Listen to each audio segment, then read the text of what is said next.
Match cut logo opening. I don't know, is Whitney Houston always a win? Probably. But combining our grief with the people inside the MCU's grief, but also flipping it for comedy because, you know what? No one felt Tony's death like Peter did. Well, maybe Pepper and Morgan, and Happy, and Cap arguably knew him longer. Look, Peter has a connection to Tony that none of the inhabitants of Midtown Tech can even imagine. Touching video tribute. So of course they don't get it. But they do use the most mournful of fonts, Comic Sans. And I imagine it would be tricky to find a high-res picture of Vision.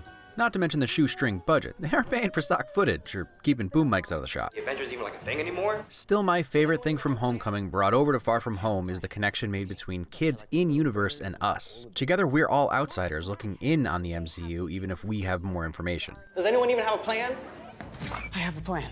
Okay, first, I'm gonna sit next to MJ on the flight. I'm old, but little in the MCU has been as relatable as that for me. Sure, your mentor is dead, and the world has barely recovered from the insanity of Infinity War and Endgame, but Peter's had a lot longer to process that. Plus, Peter Parker can't be as upset as Spider-Man. But trying to orchestrate a scenario in which you get to sit next to your crush on a plane ride for a school trip is just... it's leagues more important. And that's not sarcasm. Source, I was a teenage boy. I think that went really great. Optimism. Thank you, Miss Parker, for having me, and thank you guys for having me. Speaking of relatability, I always nail public speaking almost exactly like that. Your dress? Yes, it is. Flirting, oddly successful flirting. Crusher Hogan is a fun comic nod to Peter's first in-the-ring foe, but Bonesaw McGee was adapted from Bonesaw McGraw, who's my Peter's first opponent. You know, this one. Because if you don't talk to him, then I have to talk to him. I don't want to talk to him. Well, why don't you want to talk to him? Because I'm scared. Genuine candor. Opening curtains with the instant kill limbs. That's some resourcefulness. They don't do a whole lot in terms of Peter's lack of money, but a cracked phone screen means he's most likely not living off of any of Tony's money.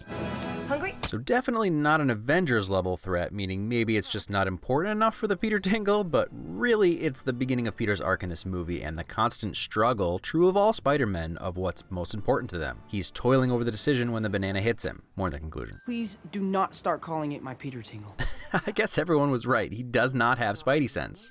I have the exact same sign for a light switch that turns my PC off. But that power strip should absolutely be turned off because it's an insane fire hazard. But more importantly, how cool is this storage/charging unit, which very easily establishes exactly why Peter won't be bringing the Iron Spider suit with him. So it's like a Pythagorean theorem joke. It's 54.59? I don't understand what that has to do. Oh, he found X. Did I tell you how my wife pretended to blip out? See, I don't think you could get Guilfoyle to care about something so petty, but it's another great example of the little yet meaningful touches the MCU has had on this universe. More human problems we can relate to. So do we know if 9/11 happened in the MCU? I guess it's not impossible to think Paul Greengrass could do 2 documentaries of that type. Also, every single one of those is a totally believable documentary.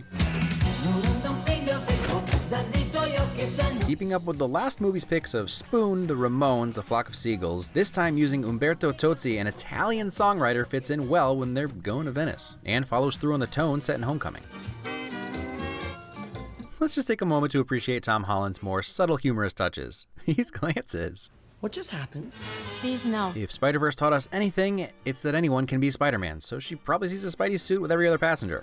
If I were Peter, I would immediately be thinking, oh cool, a crane in case I know, come on. Sometimes realism makes you happy you're no longer in high school. Dude, that is Quentin already stalking Peter. And the speechwriter guy. I also just want to point out that the continuity of the rose salesman throughout this scene from cut to cut is 100% perfect. Looking back with hindsight, it's almost surprising we didn't immediately think they were drones. But it could go either way, hinting at but not giving away the twist. Obviously this helped.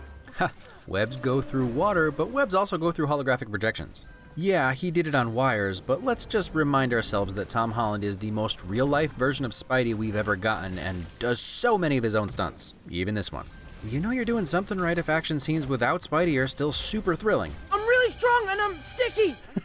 Descriptiveness win. I need to lead it away from the canal! I've talked about this feeling before, the I know how strong and sticky Peter is, so when someone else acknowledges it gives you the rush of being on the inside. Usually a superhero would say something like, get out of here, kid. But in an effort to make us like Mysterio, which it did, he trusts Peter immediately, asks for help, and it lines up with his foreknowledge about who Peter is while endearing Peter to him. Also, now that's an entrance. Peter Parker can just not get away from bell towers. Seriously. Anyone else think it's weird that Mysterio uses Bill's cipher as magic? priorities. BuzzFeed says there's a sailor named Morris Bench who was The idea that Hydro Man exists in the MCU makes Mysterio's illusion work even better. No doubt he's been doing research on all these Spidey rogues. Or at least Morris Bench, Flint Marko, Andre Gerard, and Mark Raxton. Who was that guy that you were with? Was that Mr. Strange? Mr. Doctor. He's just awesome, okay? He protects the neighborhood and, he's inspiring. He is inspiring, especially with that low-angle pose. See if anyone needs any emotional counseling. I'm not really qualified to do it anyway, so. Honesty. Uneasy lies the head that wears the crown. Did Fury just Shakespeare version Great Power, Great Responsibility, Peter? Doc said you wouldn't get that because it's not a Star Wars reference. Not a Star Wars reference is a Star Wars reference. And it's interesting you'd invoke Star Wars as you hand Peter an insanely powerful weapon. A wise man once said we are keepers of the peace, not soldiers. Getting the glasses sort of feels like being on the council but not being granted the rank of Mass Iron Man.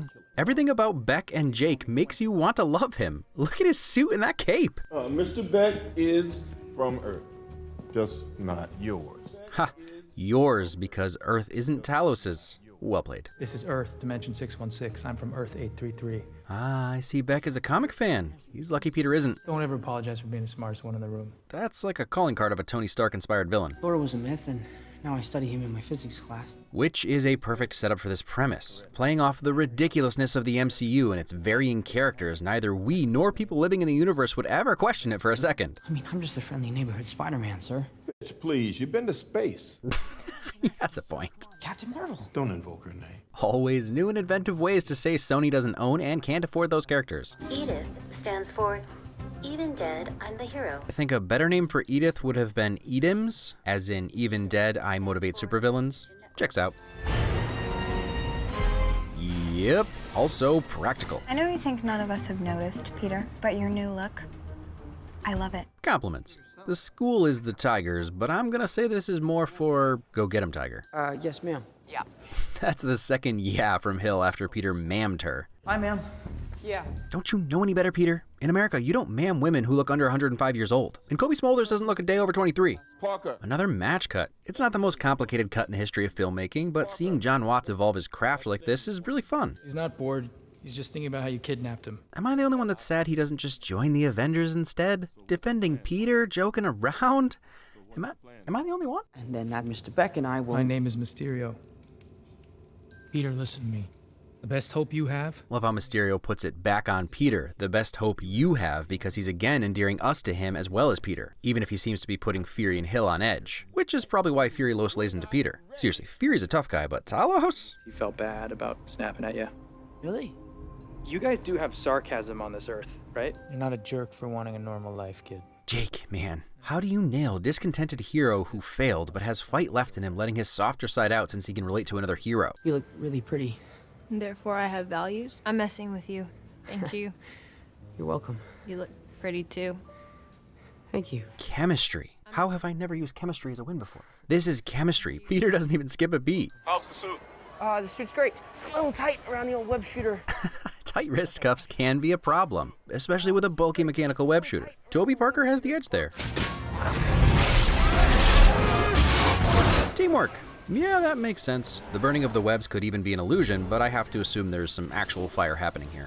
Ah, the old temporal protector and folder stationary shield. I'm getting you the Ferris wheel! Okay, I'm on it! I like how hearing the fight is essentially the same thing since nothing is actually happening. So they draw it out a bit to nail the idea home.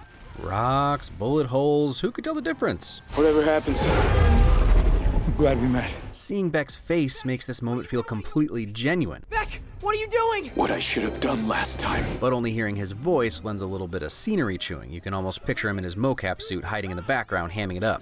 It also probably rings false in general because we're barely halfway through the movie, one of the many hints that are dropped throughout. I would totally kiss you, but I think I just threw up in my mouth a little. I might have a mint. Quick thinking.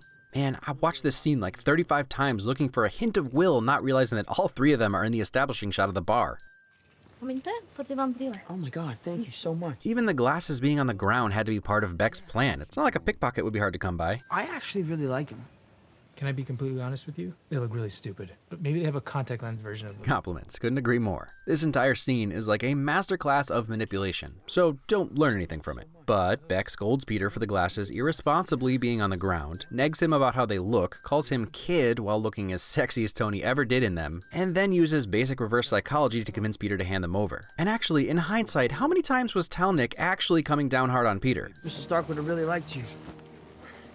He has no comment. I'm gonna go find MJ. I'll give you about a 50-50 chance. You're pretty awkward, so. Truth. He renamed my life's work. Barf. That's what you get for thinking you were Jobs when you were clearly Wozniak. Said I was unstable. Well, but I love this personality shift from self-assured, wise, a man who's seen things, to jealous, resentful, a little unhinged, spiteful control freak. Both were geniuses, but the personality paired with the loss of magical powers traded for tech and illusion. And apparently exactly the kind of thing people will believe right now. Again, taking digs at the audience. Smart way to make us slowly stop loving him. I still love him. To Mysterio! And either way, I love Jake. In a few seconds, he went from Charles Xavier meets Captain America to Yellow Jacket meets Jordan Belfort. You know, they used to execute people on this bridge. Put them in a basket and they would drown in the water. It's not Peter's fault. His little guide said that this was one of the most romantic places in Prague. But again, their conversations are so real, and we finally start to see through MJ's dark trivia facade and understand why she does it. MJ, I'm Spider-Man. Peter Washington? The fact that you, disappear out of nowhere for no reason. Always love a good fourth wall break when a smart character says the things we all mostly pretend don't matter. To be fair, Watts and Co. do their best to address it. And if I'm seen like this in Europe after the Washington Monument, my whole class will figure out who I am.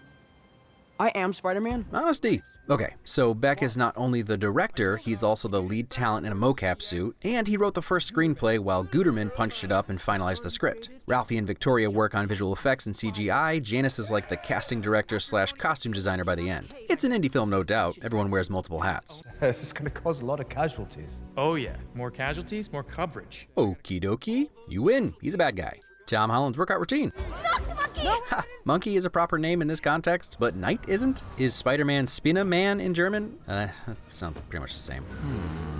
Nothing more relatable than that, though I can't imagine how many seatbelts I would rip out of the spool if I had Spidey strength. Oh, well, that's what you get for writing a win before the scene is over. Realism! And another perfect example of how Mysterio is a master of deception and manipulation. Starting off simple, just a holographic drone, the one thing Peter objectively knows to be behind the curtain. Then he slowly drops the gauntlet. This scene captures comic Mysterio so perfectly, so unnerving. Giving these brief reprieves make the glass shattering even worse. And the entire thing lands us all somewhere between respecting Mysterio's genius and being thoroughly terrified. How many layers deep do we go, Zygerian scammers? My, however, did Beck know that Peter wanted to take MJ up to the Eiffel Tower? Go to the top of the Eiffel Tower. Oh yeah, he literally coaxed it out of him. This takes Bad Trip to a whole new level, because he's on vacation. I created Mysterio to give the world...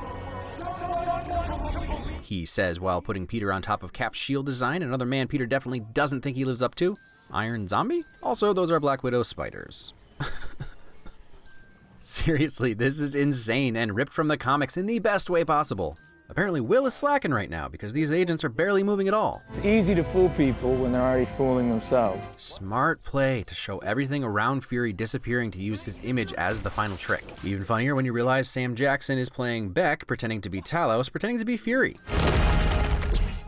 Another Spidey sense failure that lines up with my theory that it fails him because he's distracted by non-Spidey things like MJ and his friend's safety. You may not know what KNVB stands for, that's Konisch Colors Never the Final, but you probably know orange is the Dutch color. You guys are nice. And playing into the most accurate positive stereotypes about the Dutch gets a win. Can I borrow your phone? Yep, zeker. Everyone is so nice here. Look, it's a beautiful shot, iconic windmill with the famous tulips, all very Dutch, but the anxiety this shot gave me the first time thinking about all those tulip petals being blown away by the jet's engines. Everywhere I go, I see his face. That's no joke. And like I'll get into later, you have to remember that people aren't weeping over Iron Man. These murals are hero murals to honor him, even if it's easy for us to get upset seeing them, just like Peter. You're not Iron Man. You're never gonna be Iron Man. The most helpful words for Peter to hear. They seem harsh, but what he needed was someone to release him from Tony's shadow. He doesn't need to be Iron Man, no matter how much the world wants to push it on him. Although for someone who isn't Tony's replacement, he's doing a lot of Tony things. What? Nothing. Ha! Someone accusing Spidey #1 fan of having bot followers. And that one doesn't help. Oh, I love Led Zeppelin! You gotta stop doing that, okay? It is weird. No more photos in the bathroom. Urinal or stalls. Paparazzi etiquette advice. Over at Mr. Stark's going through his belongings, apparently there was a surfboard that you left behind. So Happy knows that the first time Talos came to Earth, he impersonated a surfer, meaning Happy's in on it. They're all in on it. There's the writer again. We need to have a serious conversation about you and my aunt! Appropriate timing, Win? All the elementals, they're somehow merged into something... Into something else. Something more powerful. Not only is it a movie production, he's also kind of like a politician. Look at his thumbs. That's the non-offensive politician hand gesture. He's even got a speechwriter.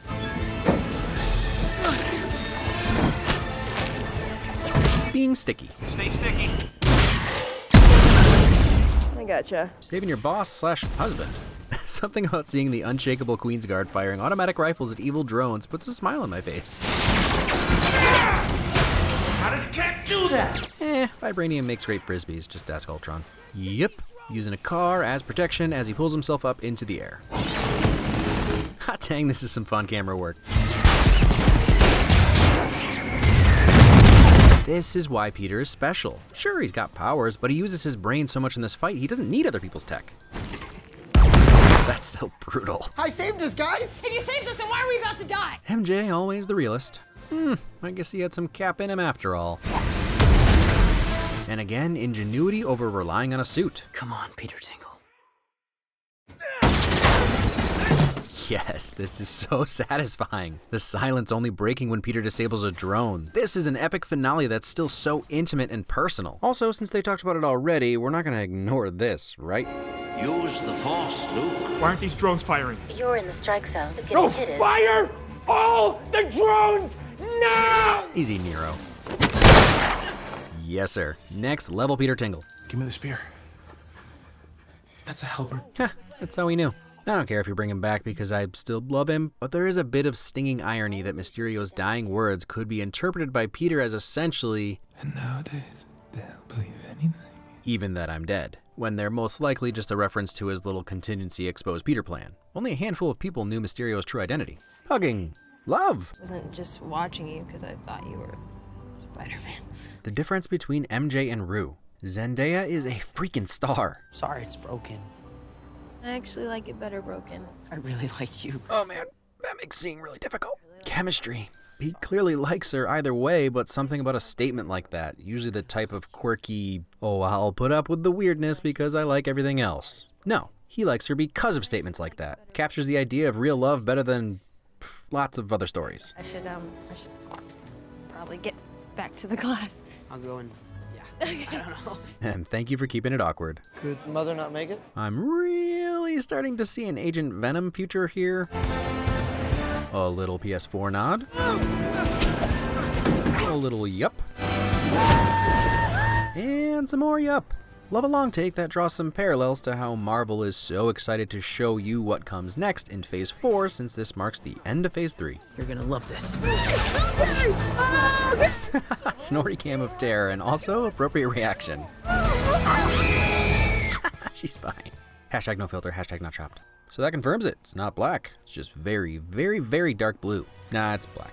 There you have it, folks. Conclusive proof. J.K. Simmons is always a win. I knew he'd be back. In fact, I may have called it. He is the only man for the job. This is fan service no one can possibly complain about. And as a side note, this is the first movie that Stan Lee hasn't appeared. But he once said that J. Jonah is based on him if he was an angry guy, so bringing the OG JJJ back feels like a little tip of the hat to Stan. Spider-Man's name is Peter Parker. What the? Oh man, now those are some stakes and consequences for Peter's actions. This will fundamentally change this universe and go in a direction we've never seen before in a Spider-Man film. Well, except for Spider-Verse, but that was different. And speaking of the end of Phase 3, the first movie from Phase 1 ended similarly. And so we need you to come back, because everyone kept asking me where the Avengers are, and I don't know what to say to that. Another solid reason for no Avengers showing up. This was also a fun little twist, but personally I don't think Nick was gone any longer than between the funeral and now, so don't hold your breath to find out it was Talos, actually, that got shot in Winter Soldier. Always fun to theorize anyway, so let your imaginations run wild. Retcons exist for a reason. Far From Home reminds me of another movie where a good guy is semi-secretly a bad guy and serves both sides of the coin equally well. I'm actually working on it now and it's coming later, that's all I'll say. But Jake Gyllenhaal was born to play this type of role. He's always likable, and then once the switch is flipped, you feel like you should have been able to see it the whole time. Tom Holland was as great as ever. I don't want to take anything away from him because he brings his A game to every film. But Jake gets the MVP award. This is a reminder of his range. Even comic fans who know who Mysterio is couldn't have been 100% sure where his personality would land after his heart-to-heart with Peter. And I love that he goes off the rails obsessive and wacky. There's still a part of me that wants this version of Mysterio to exist, and the fact that he's not a stoic bad guy to match his good guy facade makes it like two separate characters. I love it. But his two characters play into the main theme of Far From Home, and it has a lot to do with Peter Tingle, which I'm done saying in Spidey sense. Interesting that the thing everyone was mad about because it wasn't really present in Homecoming is the focus of the sequel. But they also don't belabor it, and it serves a different purpose than it did in Spider-Man 2. As all Spider-Men do, Peter struggles with wanting to have a normal life while the world is constantly asking him to save it. It's deliberate that he's deciding whether to take the suit when this happens. The suit represents the potential to mess up his plans with MJ and leads to less time with her. And then this happens right after Beck has just told him all his friends are gonna die. But his entire relationship with Beck is one long lack of Spidey sense because Beck plays into Peter's fears in subtle ways, even by just being amazing and humble. It adds to Peter's self-doubt. There's another theory that the Night Monkey goggles were calibrated incorrectly to let in enough Spidey sense so he senses that Beck is there when they're up but can't when they're down.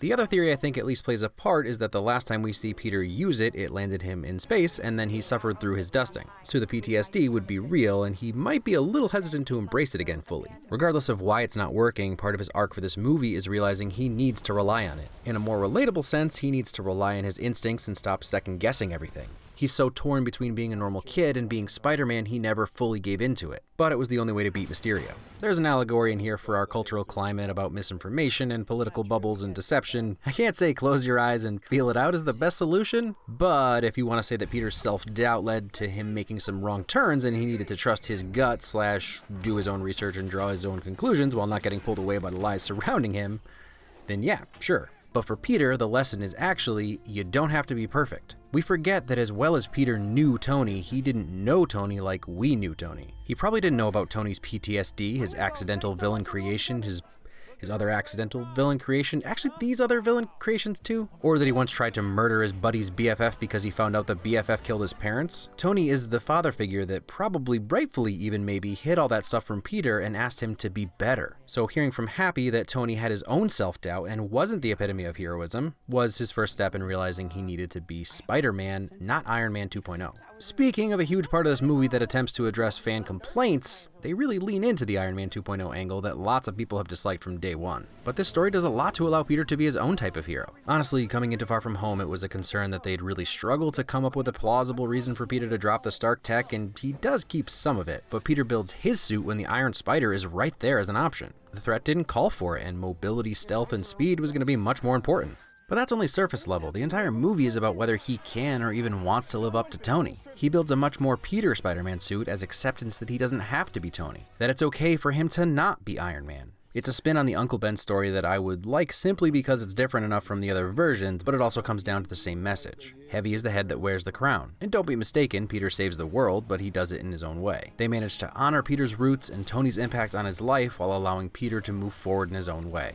Like I said earlier, I'm glad that Far From Home didn't dwell on the sorrow from Endgame and try to pretend like these kids would care as much as any of us or have any idea how to properly tribute him. That's what Endgame was for. As far as Jason Iannello is concerned, a billionaire he'd maybe heard of used some magic glove to save half of life in the universe. I'm not saying people didn't know Iron Man, and I'm not saying it wouldn't be a big deal, but the majority of the universe didn't know Tony. So while they're going to be thankful to be unblipped or to get their loved ones back, they're probably not going to shed any tears for Tony. These murals are about continuing to elevate Tony to mythic status. They only affect us because we know Tony personally. We, the audience, probably knew Tony better than the majority of his teammates, so we actually have the best chance of understanding what Peter is going through. I mentioned in my Homecoming video that one of my favorite things about this take on Spider-Man is not just the smaller story, but that it's the best look at the MCU from our fragile human perspective. Again, it elevates the main Avengers to mythic status while still not making us feel like it's some filler B story. This incarnation of Spider-Man continues to prove that we're happy to switch back and forth between huge sprawling stories and more intimate ones.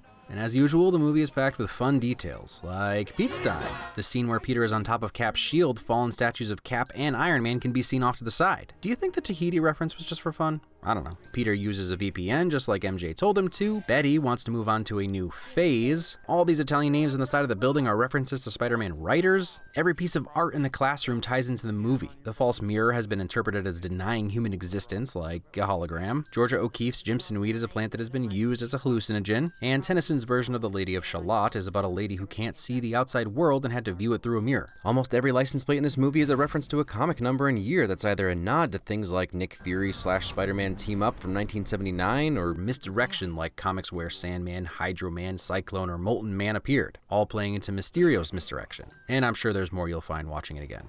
Excited to see where this franchise ends up, and I hope Sony and Disney can keep it an amicable relationship and make the best decisions for the characters. For those interested, I'm doing a 20% off sale on merch from now through December 3rd, so that's there if you still haven't gotten some of my merch. The link in the description will take you to my merch as well as some of my friends who are also having the sale. Next week, another new one that is surprisingly high in the request queue, even though it's new. I hope the book you're reading is for work. Oh, absolutely. But if you want to read for fun, you should read Guilford's favorite author, George R.R. Martin. Guilford likes to play Suck Suck Goose. I'm doing my best, Julius!